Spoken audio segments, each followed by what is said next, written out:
Thank you, Steve.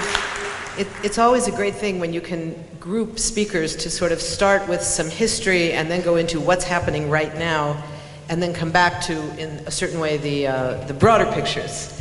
So our third speaker today, not a David, we don't have a David in this team, although we probably should, but we have a Max. Max Blumenthal is a journalist and author. He's written in places like the New York Times, the LA Times, The Nation, and beyond.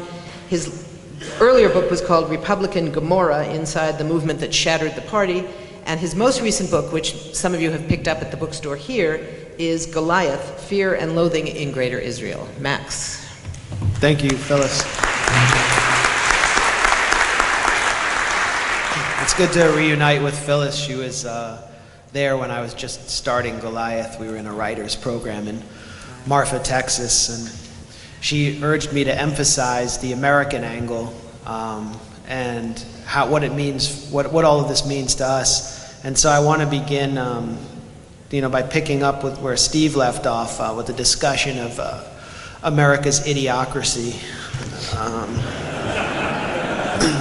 Because I grew up in Washington, and I knew some, marginal people didn't really demonstrate many signs of cerebral activity, and we call them pundits. They get kicked upstairs. That's the culture of Washington. You do a bad job, you get kicked upstairs, and that really benefits the state of Israel. Israeli Hasbara propaganda is projected at Washington, and the pundit class gets treated very well by AIPAC.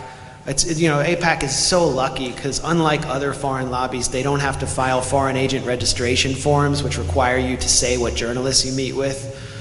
They're just an American group that just happens to be advancing the imperatives of the Israeli government. So after the Mavi Marmara massacre, you guys remember that, the Free Gaza Flotilla, some Israeli commandos kind of plummeted into international waters and like an act of sea piracy, attacked a boat of activists, executed an American citizen, Furkan Dogan, shot him in the back 4 times according to the UN report on the incident. It was a big propaganda problem for Israel. So, various things happened. Netanyahu, who is like the master of Hasbara, basically invented Hasbara. Leon Hadar in the early 90s called Netanyahu the Joey Suzu of Israeli politics. I don't know if you remember Joey Suzu, but he's like this parody of a used car salesman who can sell a dirty diaper to a garbage can, That's Netanyahu's job. He speaks English. He grew up in suburban Philadelphia. He's basically a card-carrying Republican neocon. And so they bring George Will, the American pundit, the conservative columnist for the Washington Post, over to meet Netanyahu in his office. And he returns with this fawning dispatch about his meeting with Netanyahu, the leader of the Jewish people.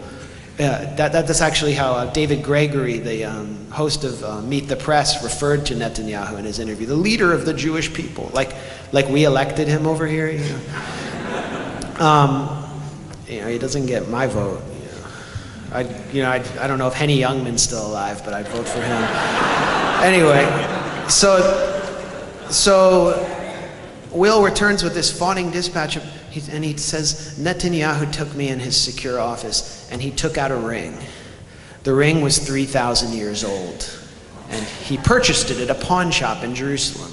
It was an artifact found in Jerusalem, and on that ring in Hebrew, it said Netanyahu. Highlighting Netanyahu and the Jewish people's inherent claim to the land, a 3,000-year dream. They can't forget after 3,000 years, which is funny. So how do you expect a Palestinian to forget after 65 years? So the fact is, Will didn't note this fact, which could have been, he could have, just gone and discovered this fact through Google, this new invention, which is that Benjamin Netanyahu's grandfather was named Nathan Milakovsky. And Nathan Milakovsky, when he became a Zionist, moved to Mandate Palestine and renamed himself Netanyahu. Netanyahu's father is Netanyahu, Netanyahu means simply in Hebrew, he was here, right? And so this ring basically just said, he was here. It's like what you write inside a bathroom, so like Max was here or whatever. So in reality, Netanyahu had more in common and a greater connection to Sarah Palin, whose maternal grandmother is said to be a Lithuanian Jew, like Nathan Milikovsky, than he did to any dehydrated early Bronze Age nomad who wandered through Jerusalem. And I have about as much connection as an American Jew, the grandson of Jaime Blumenthal, to the land of Israel as the San Francisco-based Creedence Clearwater Revival does to the Bayou. It's a sham. It's like a cult, It's like cult logic. So there's another brilliant pundit who recently wrote a column, I think it was this week, in Slate. Everyone where it's upstairs from where you get kicked down from. William Salatin. William Salatin had he had visited Israel once on a trip sponsored by AIPAC, and he returned with a report in defense of drones. And he's, a liberal columnist for Slate, and he wrote this week, "Is the term Judaization anti-Semitic?" Because the Arab League has just accused Israel of Judaization in East Jerusalem, which is supposed to be the future capital of a Palestinian state. And Salatin determined that after Googling, he discovered Google, and he wrote this clip job, because he knows very little about Israel-Palestine, that in fact the Israeli government refers to its project of settlement and colonization as Judaization. That's their terminology. However, it could be seen as anti-Semitic, and it hurts the feelings of many Jews, so the Arab League should stop using this terminology and stop using the very terminology that the Israeli government uses. In other words, it's okay if the Israeli government says it. He doesn't make any judgment on whether they should or shouldn't do it. But those who are critics of Israel should find another language for describing it. So I don't know what you want to call it. De-Palestinianization? But you see that there is an attempt now, that this language is actually moving into mainstream discourse, and they're troubled about it. They're troubled about the fact that, The Ring, these J.R.R. Tolkien Hobbit tales, these Wagnerian opera tales are no longer valid, and that the actual language of the Israeli government is disturbing. This language has been used to justify a project that, and the facts on the ground, as Steve and Miko talked about. This language of Judaization, and it comes out of a kind of a mentality that's emerged in Israel since the Second Intifada, a kind of neo-Zionist mentality, a rearmed Jewish identity, which is very different from, I think, the identity of Miko's father, who, Miko Peled, who is part of a generation that saw themselves as Israelis before Jews. Am I right? I mean, they had this concept of Israelism, which at least opened the space for coexistence, maybe unequal coexistence, but for coexistence with Palestinians, coexistence with another people. There is really no space anymore, and that's what the language of Judaization grows out of. And it is definitely the language of Netanyahu and his allies, who have spoken very openly, more openly than ever, of the Bedouins in the Negev desert as a demographic threat, as a contaminant to Israel's ethnic purity. Of course, as Miko said, there has always been a plan to remove the Bedouin from the Negev desert. Moshe Dayan declared his intention in the early 60s to turn them into an urban proletariat. Uri Lubrani, who is an advisor to, I think, Lev Eshkol, the Israeli prime minister, said that they would be jars of water and hewers of wood for the chosen people.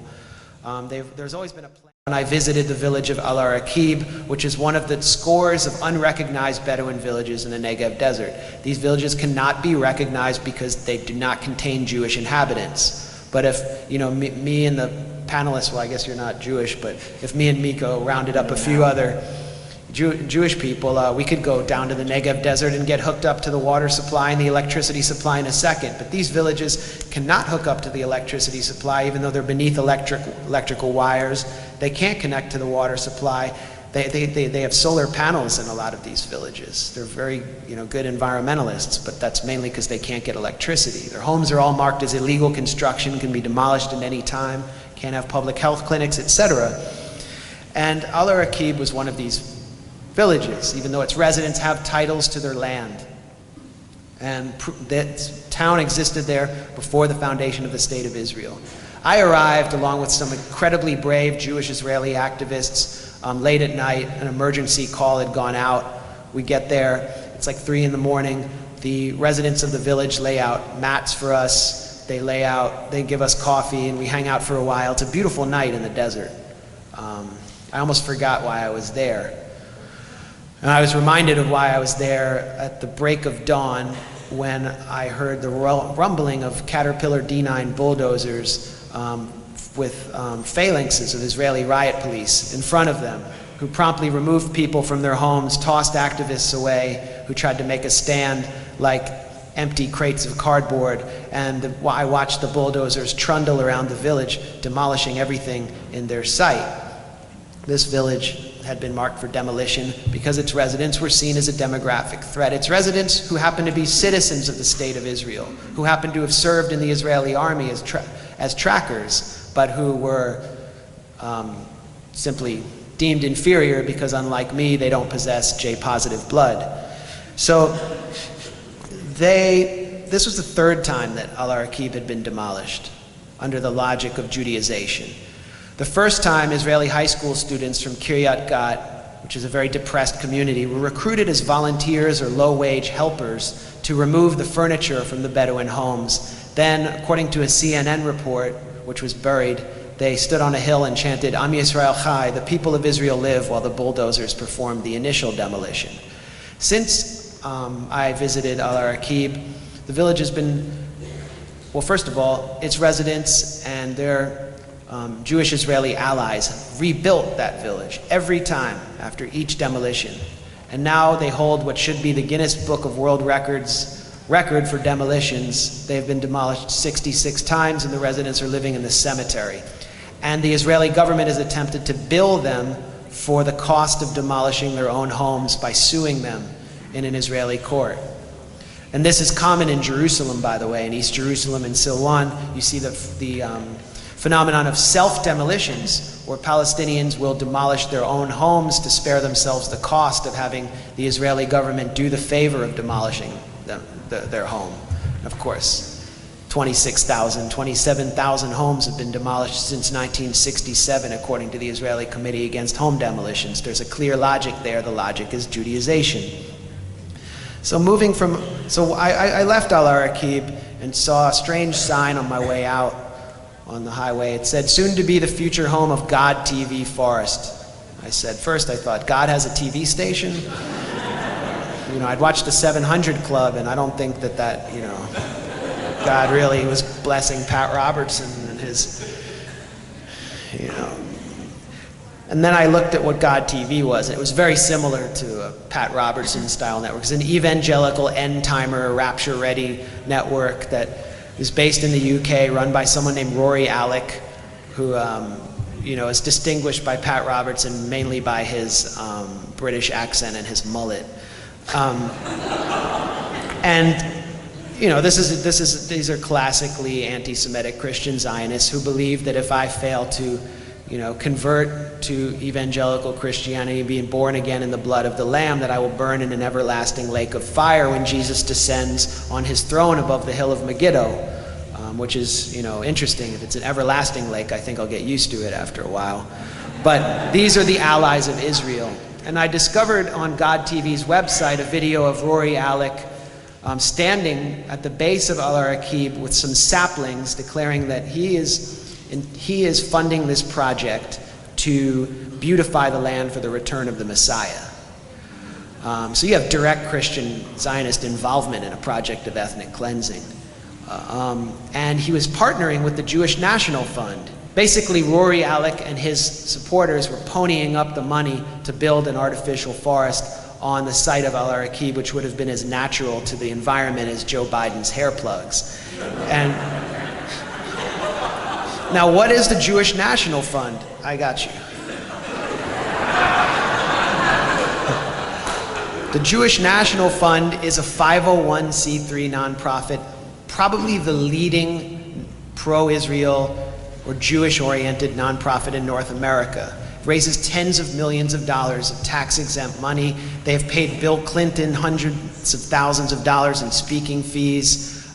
They have paid Stephen Harper. They had Stephen Harper highlight their dinner in Toronto in Canada recently, and they are the premier Israeli government-linked organization leading the project of Judaization and ethnic cleansing in the Negev desert.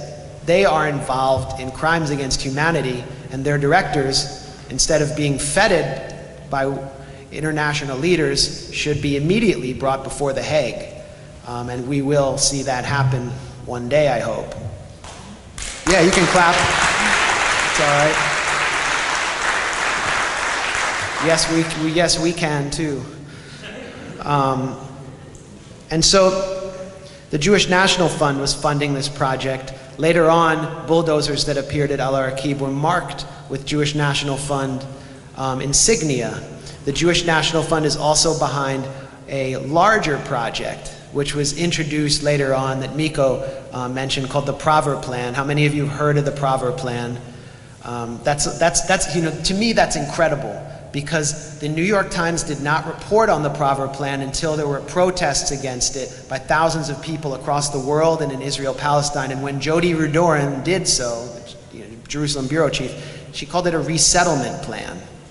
What it was a plan for mass expulsion right before our eyes. 40 to 70,000 Bedouins living in unrecognized villages would be removed and put in one of 5 towns, which were built according to the Or movement, which is a subsidiary of the Jewish National Fund, to concentrate the Bedouin population. That's the language on their website. Concentration.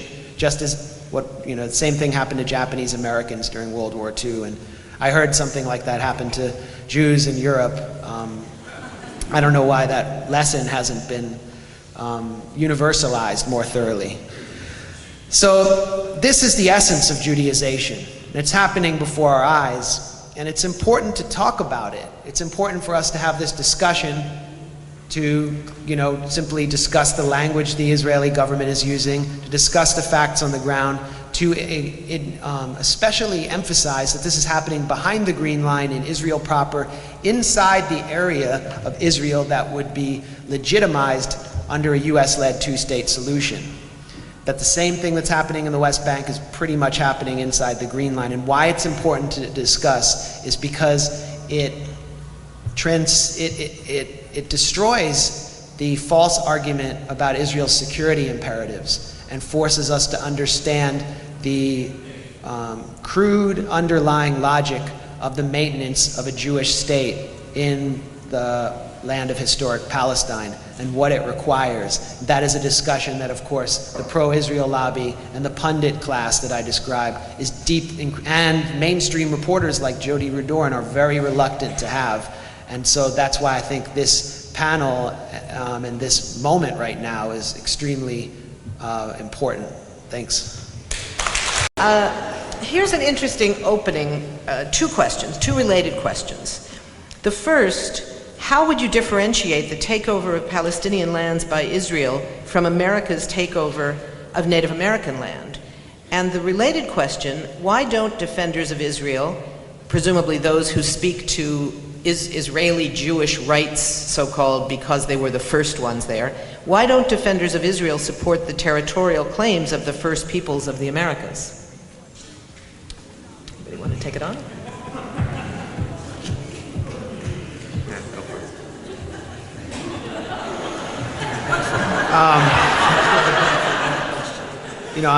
If you were a defender of Israel. Well, let me address the first part of the question. I'm not a expert on or the history of the Native American history or the history of 19th century U.S.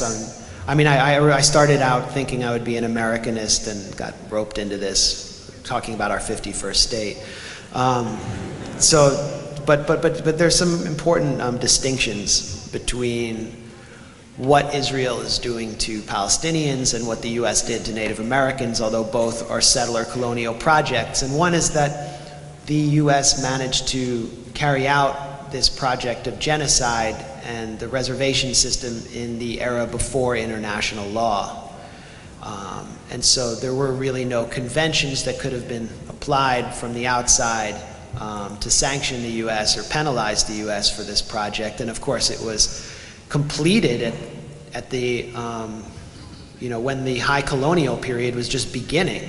So there was no antagonism against the U.S. from the outside from other Western nations, which were simply doing the same thing in Africa and India. There were no cell phone cameras. There was no social media. There was very little critical media at the time, and I always wonder what I would do at the time if I was a journalist. I would like to be out there with the 7th Cavalry, exposing what they're doing. I always imagine during the Nakba what it would have been like if there were cell phone cameras, if there were independent journalists who could have covered it. I mean, the New York Times did cover it and document mass ethnic cleansing, but it was completely insufficient. And The Nation magazine supported what happened and published propaganda by Frida Kirchwey, a major supporter of Israel, who I think was at the time the publisher of The Nation, or an editor, supporting what Israel did to the population of Jaffa. I think she claimed credit for convincing some nations at the UN to vote for partition. So imagine what it would have been like in 1948 if we had the means at our disposal now to document what's happening on the ground. Israel was forged as part of the legacy of international law after the Nuremberg trials, which, by the way, the key defendants were tried for war crimes, not genocide at Nuremberg, which Israeli officials could be tried for. Ehud Olmert should be tried for war crimes. Tzipi Livni should be brought before the Hague. And so they cannot carry out, I don't doubt that they would do it, but they cannot carry out a straight-up genocide the way that the U.S. did towards the Native Americans. I've heard the term sociocide used. There's a debate over whether there's a debate over whether it is genocide, but it is clearly ethnic cleansing, what Israel's doing. And I had the privilege of being on a panel with Ilan Pape, the author of The Ethnic Cleansing of Palestine, which is like the essential history of 1948. And he talked throughout the whole panel about why he chose to call his book The Ethnic Cleansing. I mean, it was Pape who basically popularized this term, and he said because this term has consequences under international law, especially in light of the Bosnian crisis.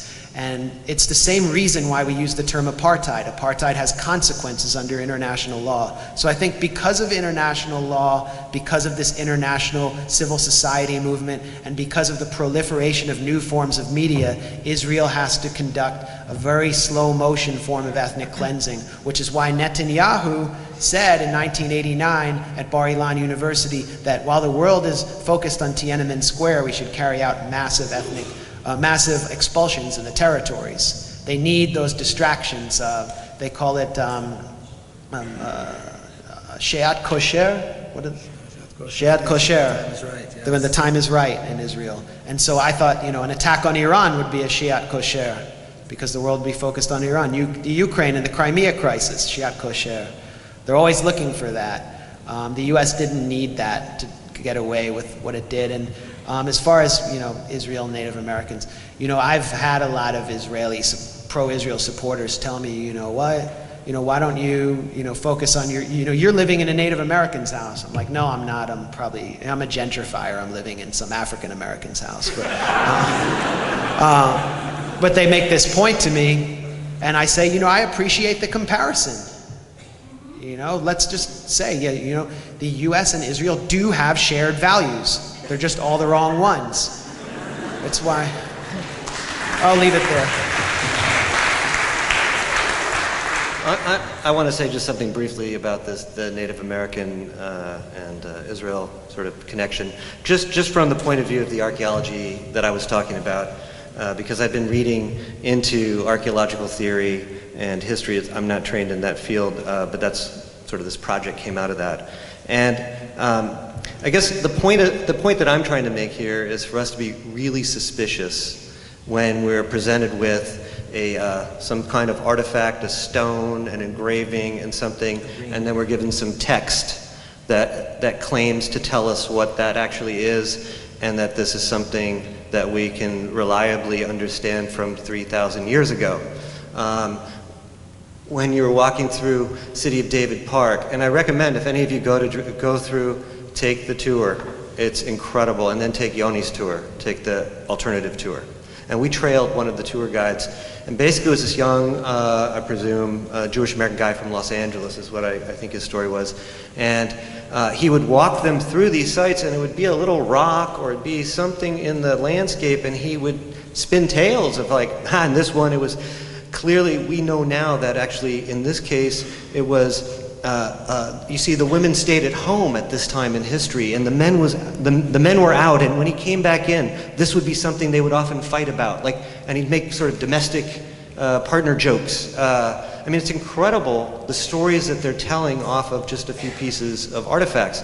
And now to relate it to the Native American thing, is that you find ideologies in archaeology, and so to make the comparison, if you look at the history of colonization in the United States, and then the way in which archaeology accompanied that project, at least to the best of my recent reading, the archaeology was deployed as the genocide continued in the colonization of the West. It focused on Native Americans, it froze Native Americans into sort of noble savages, hunter-gatherers, and all the digs and all the emphasis was to find elements of this frozen in place backwards people, because the idea was to make sure that Native Americans could never make a claim to actually being a people, being a people with a possible claim to land, a claim to rights. Do you see what I'm saying? Whereas it's the opposite with this kind of brand of Israeli archaeology I'm talking about. They're going back 3,000, 3,500 years, even if there's no evidence there, to claim that there actually is a people who have land claims today. Do you see the difference? So it's important just to keep that in mind, that archaeology could be deployed to erase a people, as in the case of North America, or in the case of Israel, to erase the people living there at this present time, the Palestinian people. Thank you, Steve. On the question of archaeology, there's another question that says the Palestinian Authority just obtained membership in UNESCO. Yeah. Does this bring any new hope to challenge Israel's exclusive claims on heritage and further end its apartheid project? And then I think one of the questions I would add to that is, and what does that mean for us bringing it back to the United States? What does it mean for us in this country to deal with this issue in the context of UNESCO, of course, is the UN's agency on education, science, and culture. And it's in that context that protection of World Heritage sites becomes very important. One of the issues for Palestinians has to do with the right to represent the interests of, for example, Bethlehem, rather than having the Israeli government be the interlocutor with UNESCO to determine how its protection globally should go forward. So what do we think about this question of the role of Palestine in UNESCO as a potential way of challenging this? I think this is definitely one of the reasons why Israel's pushed so strongly to prevent the Palestinians from going to the United Nations. And that is certainly one key element, because when they did initially, they filed for the Church of the Nativity to be a UNESCO heritage site. And also, they also filed, I think, for the Ibrahimi Mosque to be a UNESCO heritage site. Remember, that's on the list that Netanyahu came up with, the 5-year plan, as being a Zionist and Jewish heritage and archaeological site. And in fact, they've also been pushing around Batir that I ended the story with. In fact, I can't remember what the update is. So I actually think it's really important this is where, whatever our feelings about the current leadership or the PA's options at this time, I think it's really important for them to get involved in those UN agencies, to shine that light, to at least provide some interface between this clear plan that I'm seeing of basically blanketing the West Bank with these Zionist and allegedly Jewish archaeological heritage sites. I think it's really important. Miko, do you? Well, I agree. I think it's very important. I think any step that recognizes Palestinian legitimacy and sovereignty is important. At the same time, I think as long as we pretend that the PA is a state, then we're supporting this reality that exists today. So I think it is important, and I do hope that the PA does go through the motions, though they're largely, I think, symbolic and have very little effect on reality. I think these, as well as other problems and other issues that are, maybe touch Palestinians' lives even more crucially, like water, land, and rights, and so on, can only be resolved and prisoners as part of a comprehensive solution. I think that it's naive to think we can demand the release of 3 prisoners here, or the dismantling of an outpost there, or any of these little things without pushing for a complete, comprehensive solution, because it allows Israel to manipulate. So as soon as Israel feels that the PA gains some kind of recognition in one area, the US and Israel will start applying so much pressure on the PA that they're going to have to pull back. And maybe from time to time they won't, because they'll show some backbone, but it's going to be very difficult for them to do. And so, again, I'll say this again, I think the only way we're going to see any kind of, or we can expect to see light at the end of the tunnel, is we are completely focused on bringing down Zionism like apartheid was brought down, and then we can see a complete revival and a complete rejuvenation of the country and things the country has to offer, whether it's archaeology, history, water, and so on.